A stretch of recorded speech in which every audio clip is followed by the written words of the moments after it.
Hello and welcome, ladies and gentlemen, to another Kyle Minger video. And today I'll be doing another Loki episode 5 review. And today the episode's gonna be called Journey into Mystery.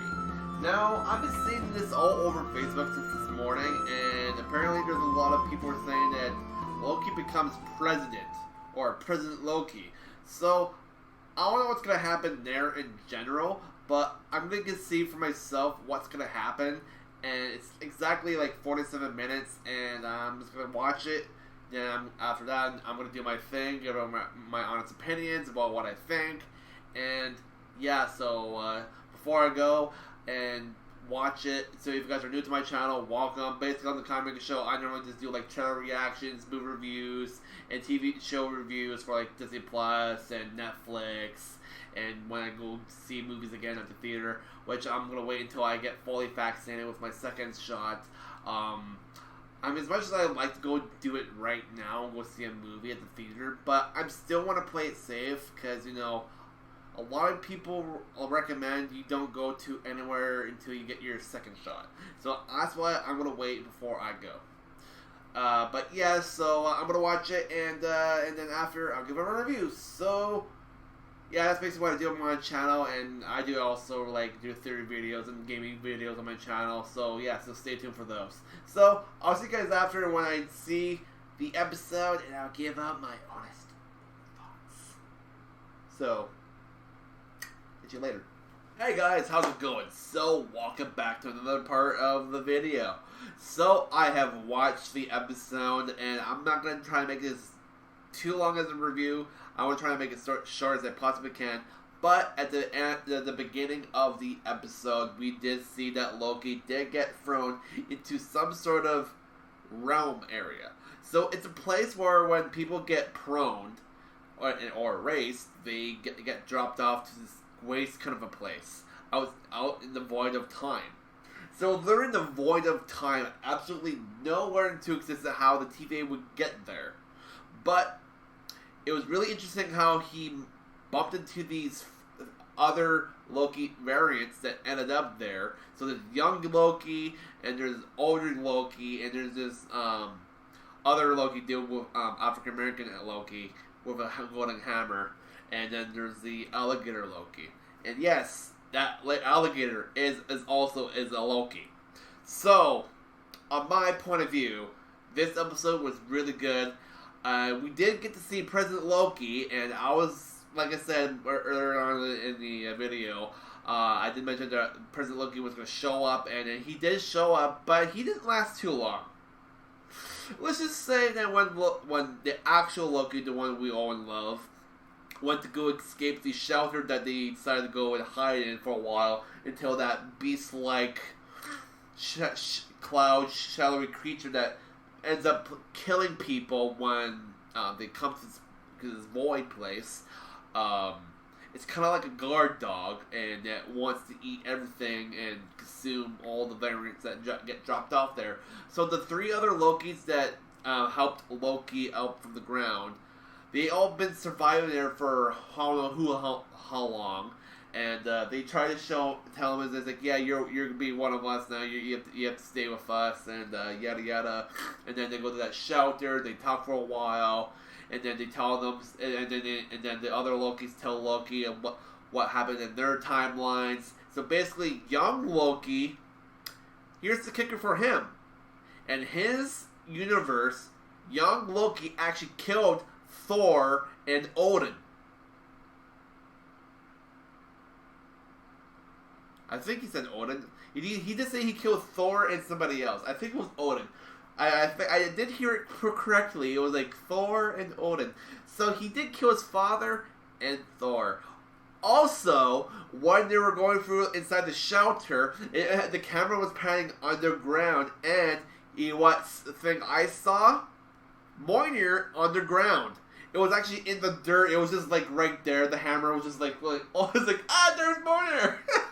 Thor's hammer. I was like, oh, that's pretty awesome.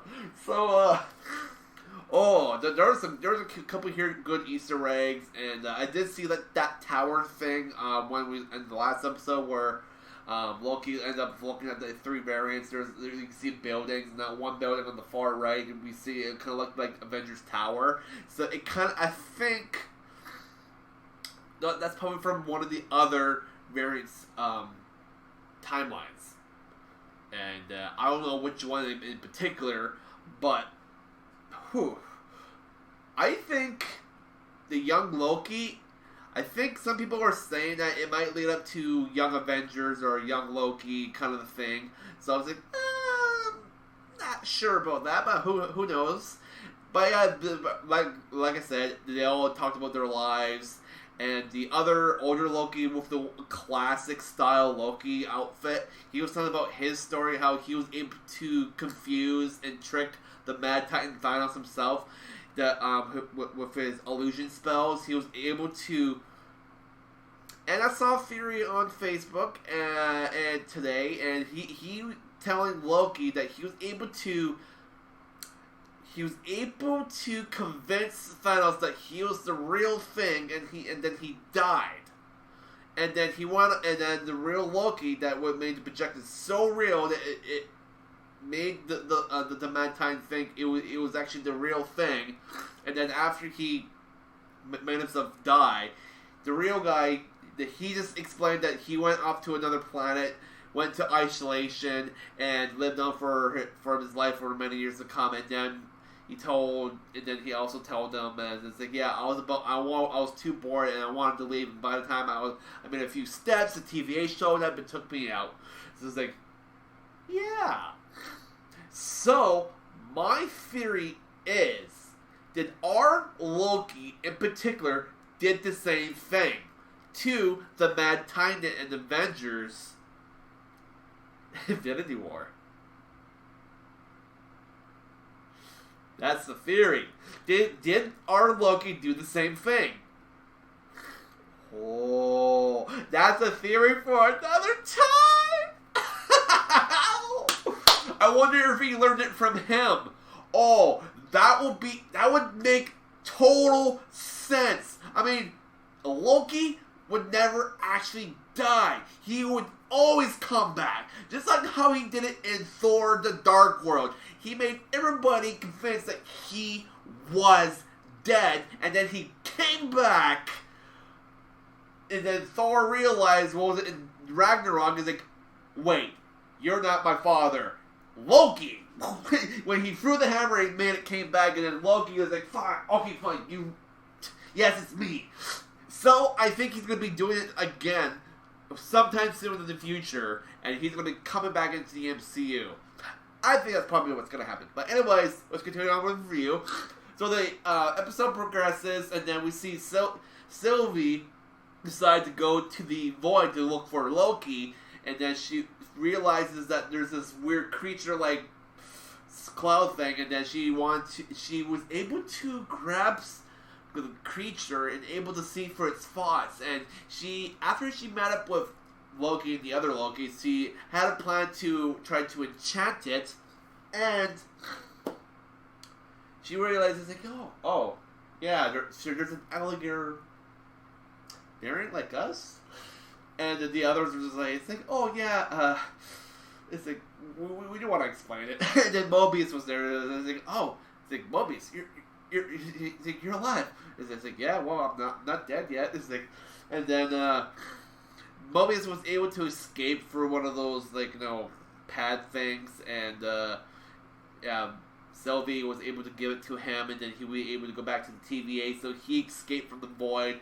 And then after Loki and Sylvie decided to go to the creature-like thing and try to enchant it. And then the best part is in this episode is where the older Loki dude, the one with the actual old-style Loki outfit, went to help distract the creature by making a giant illusion of Asgard so they can try to enchant the freaking thing. He sacrificed himself by dying in the process, and Loki was actually able to help Sylvie enchant the freaking creature.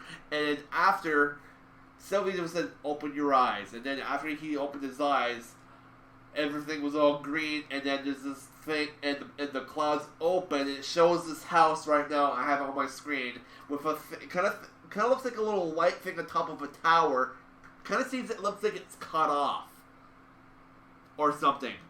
I don't know, but my theory. A lot of people are making theories that Kang the Conqueror might be showing up in this show at the very last episode, because a lot of people are suggesting, because back then when the lady that's in charge of this TVA, she had a number on her shoulder saying, what was it, number 39 or something. That's an issue of that was an issue of one of the old comics where a lady was in love with Kang the Conqueror, and they were lovers, and it was connected to Kang the Conqueror. That's what a lot of people were saying. So I'm not sure if Kang the Conqueror is going to be showing up in the show in particular, but if he is, I'll be excited as crap. Because I already watched Earth's Mightiest Heroes, The Avengers. I've just finished it, and Kang the Conqueror was in there a few times, and wow, he was awesome. But either way, I love this episode. It was good. It was amazing. I loved it. So, I am mind blown right now. So, I'm going to end it right here. I liked it. I think I'm just going to give it a 4.8 out of 5. I really enjoyed it. It was awesome. It was exhilarating. President Loki was pretty nuts, but he died in the process of trying to take out the other Lokis in the shelter. And then Loki decided to hug Mobius, telling him, I'm glad you saved my friend. He said something along the words of that, and made Mobius happy. And now Mobius will go on to try to figure out who is in charge of TVA. And yeah, nothing else I really want to explain. That's it. Thank you guys for watching. That's my video. So where's the guys around the world? Good morning, good night, good afternoon. I'll catch you guys next time on Kyle Minger Show, which will probably either be tomorrow or this weekend. So peace out, and have a good week of work or school or whatever you guys are doing this week.